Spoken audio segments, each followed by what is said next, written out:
Okay role sir. નમસ્તે. આજે સુરતમાં અને અન્ય વિસ્તારની અંદર જે શિક્ષકો વધુમાં વધુ રજા પાડી 3 મહિનાના 6 મહિનાની રજાઓ પાડીને વિદેશ જઈ ત્યાં જોબ કરે, ત્યાં બિઝનેસ કરે, આવા જૂજ ઉદાહરણો છે. લાખો શિક્ષકો ગુજરાતમાં છે.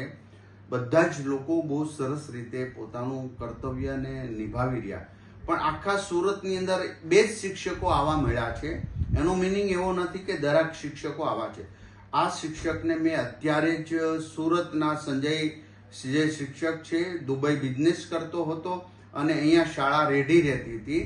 એ કાયદાનો દુરુપયોગ કરી, પોતાને મળેલા હકને દુરુપયોગ કરી, છટકબારી શોધીને આ લોકો આ રીતનું એક ભ્રષ્ટાચાર ઉપરનું એક સ્ટેપ છે. કારણ કે બાળકના વિદ્યાર્થીના શિક્ષણ ઉપર આની અસર થતી, તો એને સસ્પેન્ડ કરી દઈએ છીએ. આખા વર્ષ દરમિયાન અમે જે અભિયાન ઉપાડ્યું હતું એમાં કુલ 60 આવા લોકો નીકળ્યા હતા જે વિદેશ જતા હતા. એ તમામને બરતરફ કરી દેવાની ત્યારે પણ સૂચના આપી હતી ને હજી ગુજરાતની અંદર આની દરેક જિલ્લા શિક્ષણ અધિકારીઓને તપાસ સોંપી દીધી છે. લગભગ સંપૂર્ણપણે કોઈ જિલ્લાની અંદર આવું હવે બાકી નથી.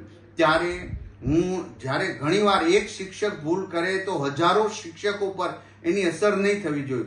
કારણ કે નાના ગામોમાં આ ગુરુજનો ખૂબ સારી મહેનત કરી રહ્યા છે.